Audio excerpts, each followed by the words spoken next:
नमस्कार, मी Ashish local mic मधून. जिथे गोष्ट होते अनफिल्टर्ड आणि रॉ.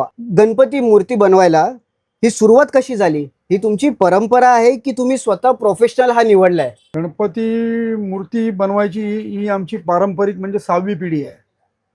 1873ला आमच्या माझ्या पंजोबांच्या म्हणजे माझ्या पंजोबांनी ही सुरुवात केलेली होती. मुंबईतला जवळपास माझ्या मते दुसरा कारखाना आहे आणि अच्छा. तेवढ्या जुन्या डाय पण आहेत. तर म्हणजे आमच्या वाडवडिलांनी केलेल्या डाय तर अजून आमच्याकडे त्यातली गिऱ्हाईक आहेत आणि त्यातल्या मूर्त्या अजून आम्ही बनवतो. ओके. उदाहरणार्थ झालं तर माझी घरची मूर्ती समोरच आहे. म्हणजे ही तेव्हापासून ती हा हा हा सतत चालली आहे, ती सतत हीच आहे? रेग्युलर तीच मूर्ती आहे. तुम्ही पहिली गणपती मूर्ती बनवली तेव्हा काय फिलिंग होती आणि आज पण तीच एक्साइटमेंट आहे का मूर्ती बनवताना? हा, पहिली गणपतीची मूर्ती मी म्हणजे शिकलो माझ्या वयाच्या 6व्या-5व्या वर्षापासूनच. माझा जन्मच मातीत झाला. म्हणजे आणि चांगला प्रॉपर गणपती मी वयाच्या 10व्या वर्षी बनवायला लागलो. म्हणजे मला वाटतं वयाच्या 12-13 वर्षी मी 5 फुटाचा पहिला गणपती केला असेल. आमच्या वडिलांच्या टायमाला तेव्हा 700 मूर्त्या होत्या. 700? मूर्त्या असायच्या आमच्या कारखान्यामध्ये. मी पण चांगल्या ठिकाणी कामाला होतो. बाकीच्या भावंडांना आणि त्यांना काय याच्यात इंटरेस्ट नव्हता, म्हणजे कारखाना बंद पडायच्या मार्गावर होता. पण मी तो चालू ठेवला. माझा मुलगा हे सगळे म्हणजे मुलासारखे आहेत, ते माझ्याकडे लहानापासून आहेत. ते आता हा कारखाना पुढे नेतात. आणि त्याला गणपती करायचो त्यावेळेला भावना होती. आता हल्ली या 15 वर्षात 10 वर्षात त्याचं व्यवसायात रूपांतर झालंय. काय मोठा फरक दिसतो? लोकांना बाप्पा महत्वाचा की बजेट महत्वाचा? उत्सव खूप प्रचंड प्रमाणात वाढला. त्याची हे वाढली, त्याची शान वाढली. म्हणजे माझ्या माहितीप्रमाणे मी 10 रुपये 11 रुपयाच्या पावत्या असलेल्या गणपती बघितले आहेत. 2 फुटाचे, 2.5 फूट, 2 फूट. म्हणजे तो काळ 70चा काळ होता. 100 रुपयाचा गणपती म्हणजे ते सगळ्यात मोठा गिऱ्हाईक. सार्वजनिक 5 फुटाचा गणपती तेव्हा 400, 350, 400 रुपयाला होता. काका, एक मनापासून विचारतो, विसर्जनाच्या दिवशी तुम्हाला काय वाटतं? ज्या बाप्पाला तुम्ही दिवस रात्र घडवलंय त्याला निरोप देताना तुम्ही इमोशनल होता का? नक्कीच. गणपती बाप्पा बनवताना आता माझाच घरचा गणपती असतो, 11 दिवस असतो, रोज माझ्या तो समोर असतो. पण जायच्या दिवशी मी पूर्ण वेळ घरात नसतो. मला तो वाईट वाटतं का ना, आता गणपती बाप्पा विसर्जन होणार. आम्ही मूर्तिकार असल्यामुळे तो गणपती मग लगेच काढून आमच्या नजरेसमोर ठेवतो. 1 वर्षाच्या मुलापासून ते 100 वर्षाच्या म्हाताऱ्या माणसांना पण ते आकर्षित करणारा असा जगातला एकमेव देव आहे. तो कोणत्याही जाती धर्माचा असो. आमच्याकडे मुसलमान पण माणसं येऊन शिकून गेले आहेत आणि येतात अजून काम करायला. एक इब्राहिम नावाचा मुलगा आहे, त्याला आता तो मोठा झाला पण तो येतो मदतीला. अच्छा. त्याला काय धर्म वगैरे असं काय? नाही, बस ती कला आहे. नाही कला ना, तो आवडीने येतो. त्याची खूप फेथ आहे त्या लालबागच्या राजावरती. आणि आज एवढी मोठी मुंबईची जनता आहे, प्रत्येक माणसाच्या घरात पूर्वी मग मराठीच असं नाही, आज गुजराती, उत्तर भारतीय, साऊथ इंडियन, जैन लोक, ह्यांना पण बाप्पाचं आकर्षण झालंय. त्यामुळे प्रत्येकाच्या घरोघरी गणपती येतात कळलं ना. आणि त्यांची संख्या वाढत चालली, त्यामुळे काम करणाऱ्या माणसांची संख्या खूप कमी आहे. जर बाप्पा तुमच्या वर्कशॉप मध्ये समोर उभे राहिले आणि म्हणाले की राजन एक गोष्ट सांग, तर तुम्ही त्यांना काय सांगणार? मी तर नक्कीच सांगेन, गणपती बाप्पा तू तर आहेच, आमच्या हाकेला तर धावतो. आम्हाला माहिती आहे तो मातीपासून बनवतो आम्ही, पण काहीतरी त्याच्यामध्ये अशी जादू आहे की आमचं नडलेलं काम तो पूर्ण करतो. गणपती फेस्टिवल बद्दल एक असं सत्य सांगा जे लोकांना ऐकायला आवडणार नाही पण ते खरं आहे. तो जेव्हा तुम्ही करता ना, तेव्हा त्रास असतो ना, तो आपल्या आजूबाजूच्याच माणसांना असतो. आपलीच माणसं आपल्याला नेहमी विरोध करत असतात. तर त्या जागी एखादा बार असेल किंवा दुसरं काय वेगळा व्यवसाय असेल, त्याला त्यांची हिंमत होत नाही. पण मूर्तिकाराला सांगतील, अरे तू रात्रभर काम करतोस, तुझा लाईट बंद कर, तुझा आवाज आहे. ही आपलीच माणसं आपल्या विरोधातली असतात. ही सगळ्यात घाणेरडी गोष्ट आहे आपलीच. तुमच्या मते एन्व्हायरमेंटचा हा जो इश्यू आहे, पीओपी आणि मातीचा, हा तुम्हाला काय वाटतं की ते आहे की फक्त सोशल मीडियावरती आता ट्रेंड आहे म्हणून ते निघतंय? सांगतो तुम्हाला, हे तर खरं, हे नाटक पाहिजे, हे बंद करून टाकायला पाहिजे. मी म्हणेन, इतक्या वर्ष प्लास्टरच्या मूर्त्या येतात, आजच थोडी येत आहेत, आज किती वर्षानुवर्ष येत आहेत. त्याच्यानी कधी फरक पडला नाही. आज तुम्ही एवढं केमिकल्स आणि हे सोडता, त्याच्यानी उलट ते प्रदूषण आहे ते बंद करायला पाहिजे. एक दिवसाचा इश्यू असतो. पीओपी प्लास्टर ऑफ पॅरिसनी काय फरक पडत नाही तसा. पण ते जसं आपल्या चौपाटीवरती आपण विसर्जनाच्या दुसऱ्या दिवशी बघतो की ते मूर्त्या विसर्जन होत नाही प्रॉपर, तर त्याला हे सर्व कारण हे पीओपी सांगतात. नाही, चुकीचं आहे ते. मूर्त्या विसर्जन होत नाही. तुम्ही मला सांगा, एखादी मातीची गोण आहे, किंवा किळे आहेत म्हणजे टॅक्स पेअर आहेत, ते काय असेच येत नाहीत. हे तुम्ही टॅक्स लावता ना छोट्या छोट्या गोष्टी, हा बारकावा आहे तुम्हाला सांगतो मी त्याच्यातला. अच्छा. हे काम बीएमसीचं आहे.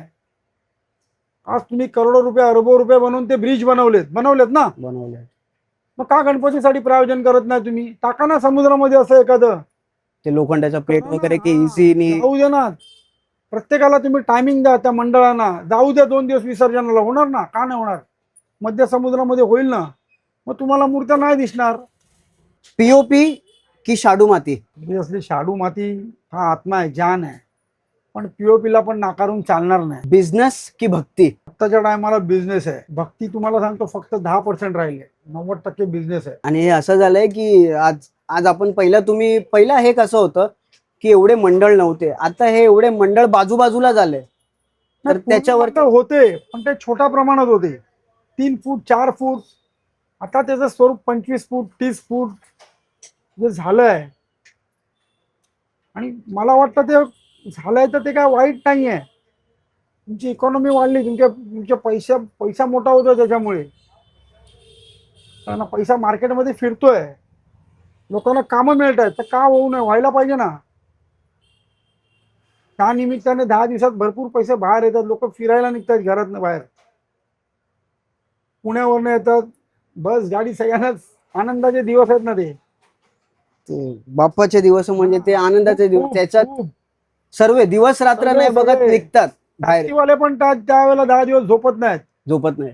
जिकडे 100 रुपये भाडं असेल तिकडे त्यांना 200 रुपये देतात लोक खुशीने. तुम्ही एक आर्टिस्ट की सेवक? मी एक कलाकार आहे, सेवा तर करतोच, पण आर्टिस्ट आहेच. कलाकाराचा जन्म घेतलाय तर कलाकाराचाच सन्मान राहायला पाहिजे. सेवक तर आहेच, पण कलाकार म्हणूनच जगणार, कलाकार म्हणूनच मारणार. कस्टमर बार्गेनिंग करतो, हा. करायला पाहिजे की नाही करायला पाहिजे? करायला पाहिजे, का? करायला पाहिजे. सगळ्यांनाच ते परवडेल असं नाही आहे, आणि प्रत्येकालाच सगळेच गणपती आहेत, प्रत्येकालाच त्याच्यातलं आर्ट हे माहिती नाही. लोक भक्तिभावाने येतात, तर त्यांनी का करू नये? करायला पाहिजे. शेवटला तो व्यवसाय, जिकडे व्यवसायाचं स्वरूप आला ना, तर तिकडे बार्गेनिंग येणारच येणार. तुम्ही एक कलाकार आहे आणि हे मूर्त्या घडवतात, दिवस रात्र तुम्ही करतात, तर तुम्ही महाराष्ट्राच्या लोकांना काय सांगणार याबद्दल? थोडक्यात जर तुम्हाला मी 30 सेकंद दिले की 30 सेकंद मध्ये तुम्ही महाराष्ट्राला काय सांगणार? महाराष्ट्राला हेच सांगणार, गणपती बाप्पाचा उत्सव सगळ्या जाती धर्माचे लोक आनंदाने साजरे करतात.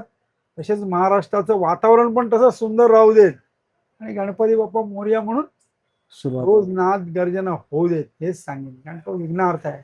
हे जे मूर्त्या आपण जेव्हा बघणार की एवढे एवढे 20 फूट 25 फूट 30 फूट 32 फूट हे अशा मूर्त्या बनतात आहे, तर हे या मंडळामध्ये अशी भक्ती असते की ते फक्त एक कॉम्पिटिशन झालंय मंडळामध्ये, आणि ते झालं पाहिजे की नाही झालं पाहिजे? मूर्ती भक्ती तर त्यांच्याकडे आहेच, म्हणून तर ते गणपती बाप्पा आणतात. आणि स्पर्धा तर पाहिजेच. जर स्पर्धा नसेल, की आता जेव्हा आपण भेटलो तेव्हा तुम्ही गिरगावच्या महाराजा मंडपात गेलेले, तिथे मी बघितलं तर तिथे मातीचं काम चालू होतं का? तिथे प्लास्टर नाही? नाही, त्या मंडळाची परंपराच आहे की मातीचा गणपती असायला पाहिजे. संपूर्ण शाडू मातीचा गणपती आहे, किमान 27 फुटापर्यंत जाईल या वर्षीची मूर्ती. आणि यावर्षी श्रीनाथजी पूर्ण ते बनवायला तुम्हाला किती दिवस जातात? हा गणपती बनवायला किमान 30 ते 35 दिवसाचा अवधी लागतो. म्हणजे पूर्ण वेळ असं नाही, दिवसातनं 7-8 तास काम देऊन. आणि याच्यामध्ये बनवायला तुम्ही एकटेच असतात की? माझ्याबरोबर माझ्याकडे काम करणारी शिकणारी मुलं आहेत, त्यांचं सगळ्यात मोठं योगदान आहे. ही माणसं काम करतात, एकटा माणूस करू शकत नाही, टीम वर्क आहे. तुमच्या मते एन्व्हायरमेंटचा हा जो इश्यू आहे पीओपी आणि मातीचा, हा तुम्हाला काय वाटतं की ते आहे की फक्त सोशल मीडियावरती आता ट्रेंड आहे म्हणून ते निघतंय? तुम्हाला हे तर खरं, हे नाटकबाजी हे बंद करून टाकायला पाहिजे. मी म्हणेन, इतक्या वर्ष प्लास्टरच्या मूर्त्या येतात, आजच थोडी येत आहेत, आज किती वर्षानुवर्ष येत आहेत, त्याच्यानी कधी फरक पडला नाही. आज तुम्ही एवढं केमिकल्स आणि हे सोडता, त्याच्यानी उलट ते प्रदूषण आहे ते बंद करायला पाहिजे.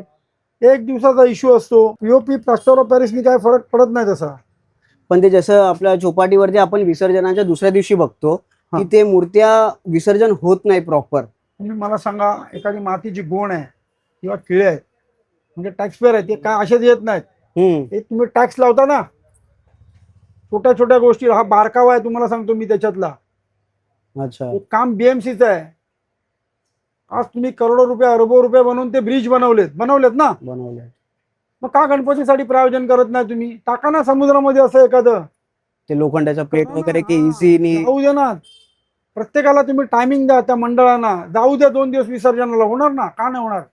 मध्य समुद्रामध्ये होईल ना. मग तुम्हाला मूर्त्या नाही दिसणार.